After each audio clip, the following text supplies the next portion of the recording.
News ಬುಲೆಟಿನ್ಗೆ ಸ್ವಾಗತ. ನಾನು ನಿಧಿ ಆಚಾರ್ಯ. ಇದೀಗ ಹೆಡ್ಲೈನ್ಸ್.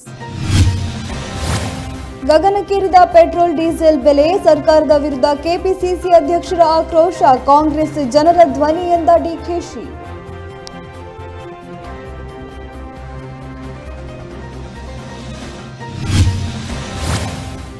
ಬೆಳ್ತಂಗಡಿಯಲ್ಲಿ ಕೋತಿ ಮೃತದೇಹ ಪತ್ತೆ, ತಾಲೂಕಿನಲ್ಲಿ ಮಂಗನ ಕಾಯಿಲೆ ಆತಂಕ, ಕೋತಿ ಕಳೆಬರಹ ಪ್ರಯೋಗಾಲಯಕ್ಕೆ ರವಾನೆ.